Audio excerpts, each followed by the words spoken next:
Hello everyone, स्वागत है आपका एलपी कोचिंग एकेडमी में। तो आज की क्लास में मैं आपको पढ़ाऊंगी हिंदी व्याकरण में शब्द भेद के बारे में। ठीक है, तो शब्द भेद के बारे में आज पढ़ेंगे। शब्द किसे कहते हैं, इसकी परिभाषा क्या है, अर्थ क्या है, और इसके जो भेद है, इसके प्रकार हैं, वो कौन कौन से हैं, उनके बारे में डिटेल में पढ़ेंगे। तो चलिए क्लास शुरू करते हैं शब्द भेद हिंदी ग्रामर से। ठीक है, शब्द के बारे में। शब्द शब्द किसे कहते हैं? तो शब्द की जो परिभाषा रहेगी, या शब्द किसे कहते हैं? वर्णों के योग से, वर्णों के योग से शब्द, वर्णों के योग से शब्द और सार्थक, शब्द और सार्थक शब्दों के योग से, सार्थक शब्दों के योग से वाक्य का निर्माण होता है। किसका निर्माण होता है? वाक्य का निर्माण होता है। और भाषा में प्रयोग किए जाने वाले सार्थक शब्दों का ही व्याकरण में अध्ययन भी किया जाता है। ठीक है, तो शब्द क्या है?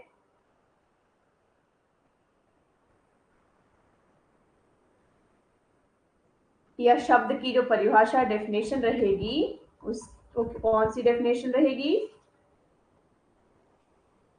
तो परिभाषा जो है, एक या एक से अधिक,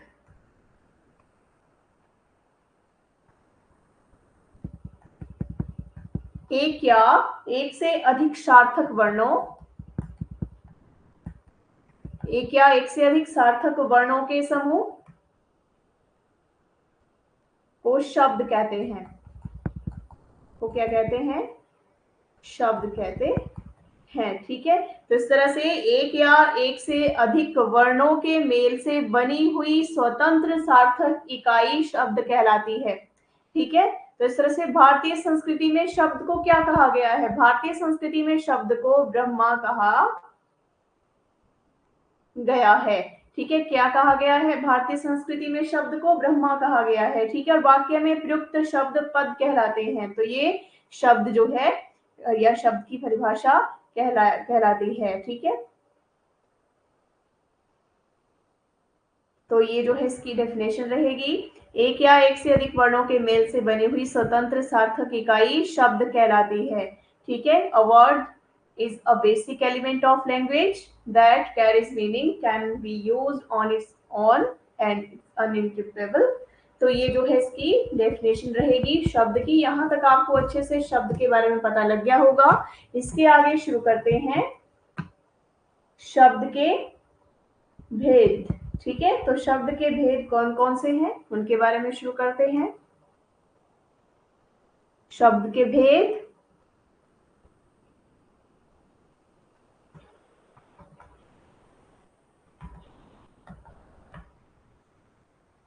या शब्द भेद भी बोल सकते हैं। ठीक है, तो सार्थक शब्दों के भेद जो हैं अलग अलग आधार पर किए गए हैं। जैसे कि पहला आएगा इसमें उत्पत्ति के आधार पर,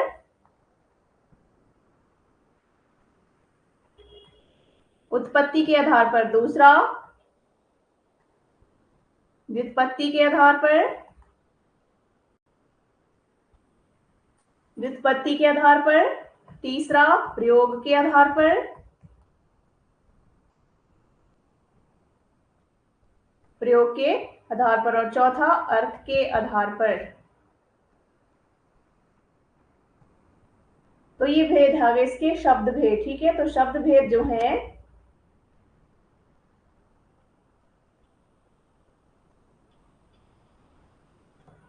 ये इसके भेद आ गए। या इसको आप इस तरह से भी डिफाइन कर सकते हैं। कैसे? जैसे कि छोटा सा चार्ट बना के, शब्द भेद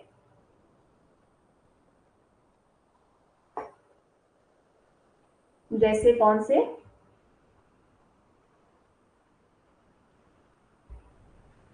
सार्थक और निरर्थक, सार्थक और निरर्थक। तो सार्थक में आ जाएंगे कौन से? तीन आ जाएंगे। पहला रचना के आधार पर,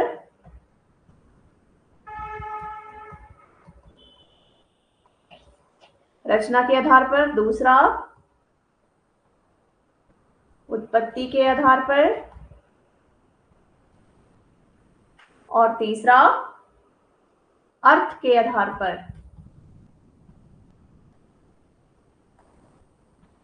अर्थ के आधार पर, ठीक है। और तो इसमें आगे इसको हम डिफाइन करेंगे। रचना के आधार पर कौन कौन से आ जाएंगे? रचना के आधार पर आएंगे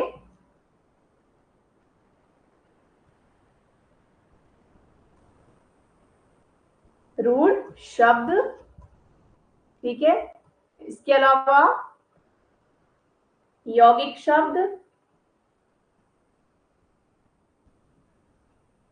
यौगिक के अलावा योग रूढ़, योग रूढ़ और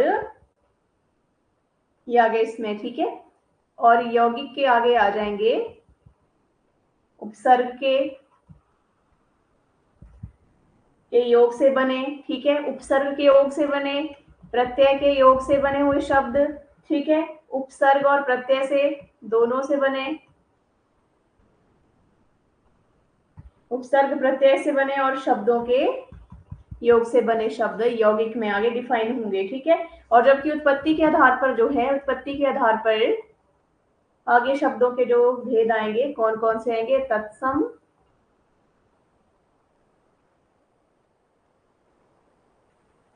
तद्भव, तत्सम तद्भव, विदेशी और संकर, ये आ जाएंगे इसमें, ठीक है। और अर्थ के आधार पर, अर्थ के आधार पर आ गए एकार्थी शब्द, ठीक है। एकार्थी, दूसरा आ गया अनेकार्थी, अनेकार्थी के बाद आ गया पर्यायवाची और विप्रार्थिक या विप्रार्थी, ठीक है। तो ये आ गए कौन से? रचना के आधार पर, उत्पत्ति के आधार पर और अर्थ के आधार पर सार्थक शब्द जो है इनके भेद आ गए। नेक्स्ट है निरर्थक। निरर्थक के आधार पर या निरर्थक के जो भेद आएंगे आगे वो कौन सा आएगा? विकार के आधार पर आएगा।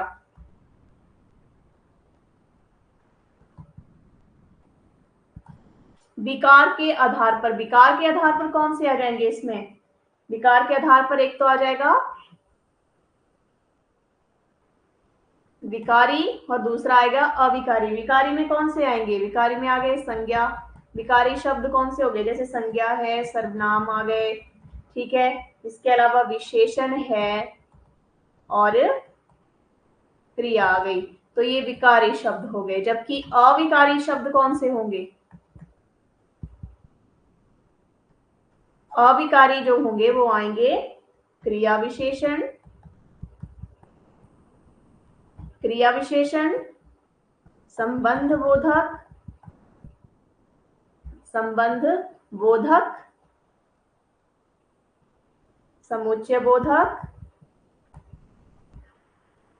विस्मयादि बोधक, तो ये आ जाएंगे, ठीक है। तो ये डिफाइन किया मैंने, शब्द भेद जो है इस तरह से डिफाइन किया। यहाँ तक अच्छे से आपको समझ आ गया होगा कौन कौन सी शब्द की जो शब्द क्या है, शब्द की परिभाषा, शब्द के भेद और शब्द भेद को डिफाइन करके मैंने यहाँ तक आपको बताया। तो चलिए शुरू करेंगे हम उत्पत्ति के आधार पर शब्द भेदों को।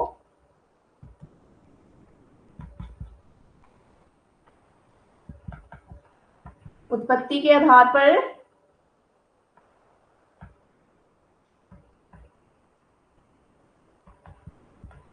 शब्द भेद, तो उत्पत्ति के आधार पर जो शब्द भेद हैं, मतलब उत्पत्ति के आधार पर शब्दों का भेद करते समय इस बात पर विचार किया जाता है, किस बात पर विचार किया जाता है? जो उत्पत्ति के आधार पर शब्द भेद, तो इस बात पर विचार किया जाता है कि किसी शब्द विशेष की उत्पत्ति कहाँ से हुई है या वह शब्द कहाँ से आया है। और ऐसे शब्दों को 4 भागों में विभाजित किया गया है। कौन कौन से मैंने आपको बताए? तत्सम, तद्भव, देशज और विदेशज होंगे, ठीक है। तत्सम, तद्भव, देशज, विदेशज। ठीक है, तो ये इसके 4 भेद हैं। तो इस तरह से ये इसमें आएंगे, तत्सम, तद्भव और देशज और विदेशज। ठीक है,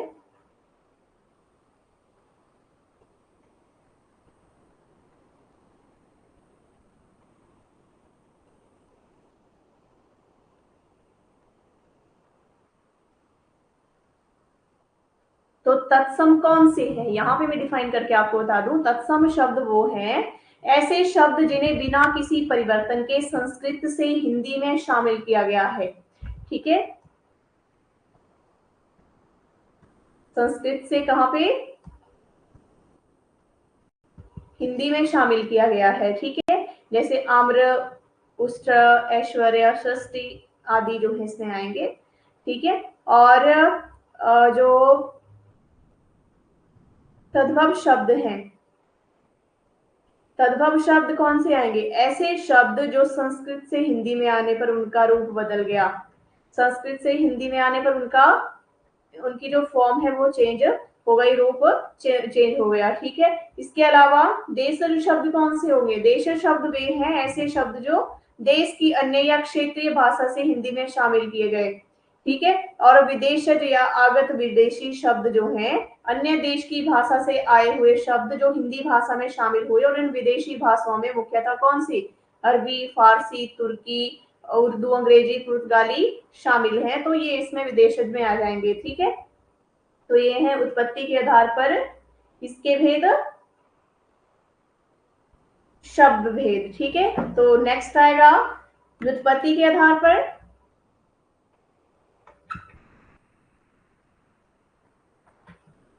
व्युत्पत्ति के आधार पर शब्द भेद। व्युत्पत्ति के आधार पर शब्द भेद जो है वो कौन कौन से आएंगे, वो आएंगे, इसमें व्युत्पत्ति का अर्थ क्या है, यहाँ पे व्युत्पत्ति का मतलब है रचना या बनावट। ठीक है, रचना या बनावट। और रचना के आधार पर शब्दों के 3 भेद आएंगे। व्युत्पत्ति के आधार पर कौन कौन से, रूढ़, यौगिक और योग रूढ़। तो ये आ गए इसमें। ठीक है, तो रूढ़ शब्द कौन से हैं, रूढ़ शब्द वे हैं जो परंपरा, या वे शब्द जो परंपरा से किसी स्थान, प्राणी या विशेष वस्तु विशेष के अर्थ को प्रकट करते हैं, रूढ़ शब्द कहलाते हैं। जैसे कि पुस्तक, इस शब्द का एक अर्थ होता है कि इसका अर्थ क्या है, पुस्तक का अर्थ किताब। ठीक है, तो रूढ़ शब्दों को खंडित करने पर उनके खंडों का कोई अर्थ नहीं निकलता है, मतलब उनको जब तोड़ा जाता है, खंडित किया जाता है, तो उनका कोई भी अर्थ नहीं निकलता है। ठीक है, जैसे कि एग्जाम्पल ले सकते हैं, जैसे कि ताला, ताला, देश, छोटा, नमक, आलू, गाय, तीर, एक्सेट्रा वर्ड इसमें आएंगे। ठीक है, तो इनके खंड करने पर इनका कोई अर्थ नहीं निकलता है, तो ये रूढ़ शब्द कहलाते हैं। नेक्स्ट आएंगे यौगिक, ये रचना के आधार पर ही है। ठीक है, यौगिक जो है, जो शब्द एक से अधिक, जो शब्द एक से अधिक रूढ़ शब्दों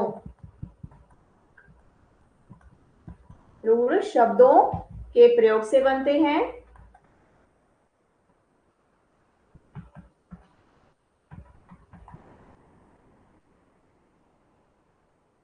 उन्हें क्या कहा जाता है, उन्हें यौगिक कहा जाता है।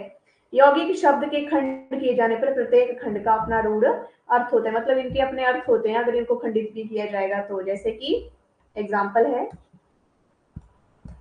महादेव, तो जैसे इसको इसका खंड किया जाए तो क्या बनेगा, महा जमा देव, तो इनके अलग अलग अर्थ निकल जाते हैं। ठीक है, ये जैसे कि एग्जाम्पल और भी ले सकते हैं, पाठशाला, पाठ प्लस शाला। ठीक है, ये जैसे कि बनावट, बन जमा आवट। इस तरह से जो है बहुत सारे ऐसे एग्जाम्पल होंगे जिनके खंड करके आप अर्थ निकाल सकते हैं। ठीक है, तो इसी तरह से मतलब जब भी इस तरह के शब्दों के खंड किए जाते हैं तो उनके प्रत्येक खंड का अपना एक विशेष अर्थ बनता है। ठीक है, तीसरा पॉइंट आएगा, तीसरा प्रकार आएगा कौन सा, व्युत्पत्ति के आधार पर योग रूढ़। योग रूढ़ शब्द जो है ऐसे यौगिक शब्द, ऐसे यौगिक शब्द जो परंपरा से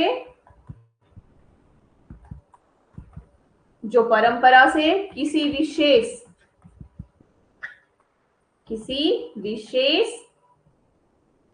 अर्थ को प्रकट करते हैं, योग रूढ़ शब्द कहलाते हैं। मतलब ऐसे यौगिक शब्द जो परंपरा से किसी विशेष अर्थ को प्रकट करें, योग रूढ़ कहलाते हैं। योग रूढ़ शब्द कौन से आएंगे, जैसे कि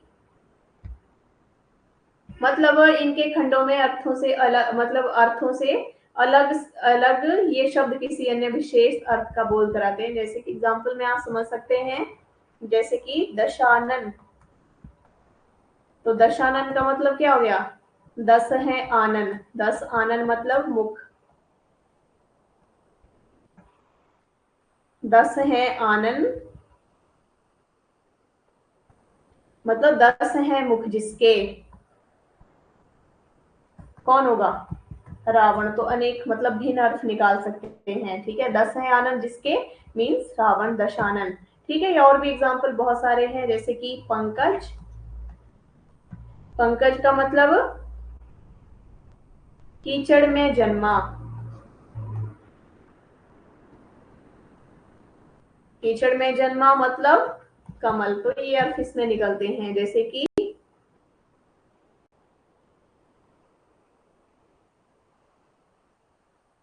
जैसे नीरद, नीरद मतलब जल प्रदान करने वाला। ठीक है, मीन्स बादल। तो ये इस तरह से एग्जाम्पल जो है यहाँ पे मैंने दिया आपको समझने के लिए। यहाँ तक अच्छे से आपको समझ आ गया होगा। नेक्स्ट आएगा प्रयोग के आधार पर शब्द के भेद। तीसरा भेद, शब्द भेद जो है प्रयोग के आधार पर आएगा। प्रयोग के आधार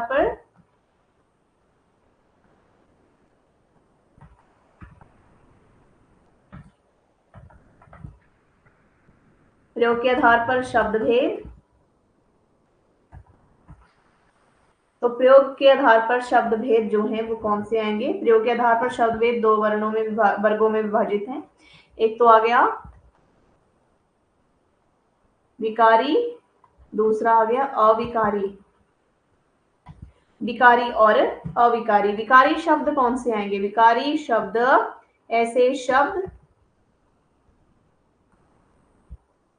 ऐसे शब्द जिनमें लिंग वचन कारक, लिंग वचन कारक आदि के कारण विकार रूप में परिवर्तन या विकार परिवर्तन हो जाता है, विकारी शब्द कहलाते हैं। विकारी शब्द 4 प्रकार के मैंने आपको बताए थे अभी, संज्ञा, सर्वनाम, विशेषण और क्रिया। ठीक है, तो इस तरह से बालक, घोड़ा शब्द वाक्य में प्रयोग जैसे विकारों के साथ होता है। जैसे बालक एक वचन है तो बालकों हम बोलेंगे तो बहुवचन हो जाएगा। जैसे कि दूसरा आ जाएगा इसमें अविकारी शब्द, अविकारी जो है ऐसे शब्द जिनमें लिंग वचन कारक आदि के कारण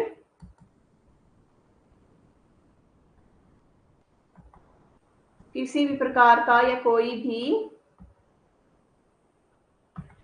विकार उत्पन्न नहीं होता, अविकारी शब्द कहलाते हैं। ठीक है,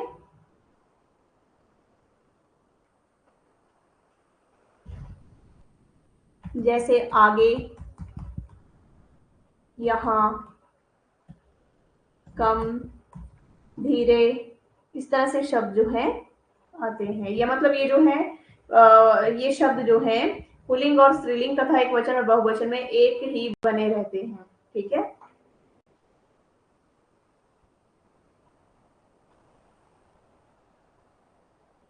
नेक्स्ट आएगा चौथा प्रकार, अर्थ के आधार पर शब्द भेद।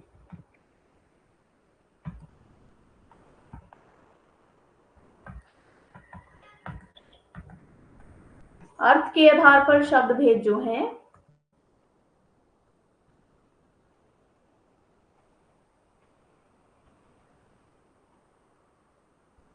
एक तो आएगा सार्थक और दूसरा आएगा निरर्थक। सार्थक शब्द और निरर्थक शब्द, सार्थक शब्द कौन से हैं? जिस वर्ण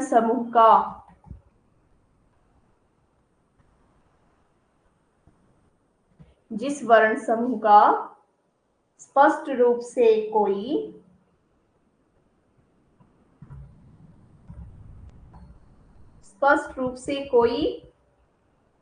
अर्थ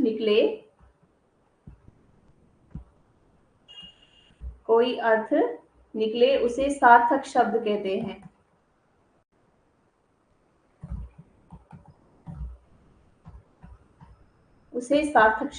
हैं। ठीक है, और निरर्थक शब्द कौन से होंगे? निरर्थक वे शब्द जिस वर्ण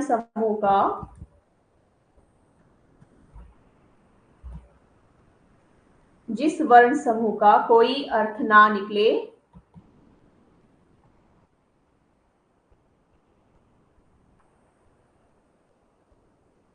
उसे निरर्थक शब्द कहते हैं।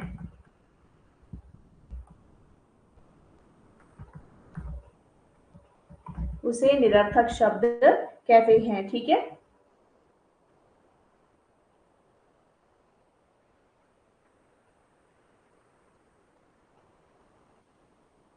तो इस तरह से इसमें जो है जैसे एकार्थी शब्द आते हैं, ऐसे शब्द जिनका एक निश्चित अर्थ होता है। ठीक है, अनेकार्थी ऐसे शब्द जिनका एक से अधिक अर्थ होते हैं। और समानार्थी पर्यायवाची शब्द जो है ऐसे शब्द जिनका अर्थ एक समान होता है। और विपरार्थक शब्द वे हैं जिनका अर्थ एक दूसरे के अपोजिट होता है। ठीक है, तो ये जो है शब्द भेद मैंने आपको बताए, अच्छे से समझ आ गए होंगे। और इसके आगे पढ़ाऊंगी मैं आपको नेक्स्ट क्लास में। और अगर आप हमारी क्लासेस अगर यूट्यूब पे देखना चाहते हैं तो उसके लिए आप हमारा LPA कोचिंग अकेडमी का यूट्यूब चैनल जो है सब्सक्राइब कर सकते हैं।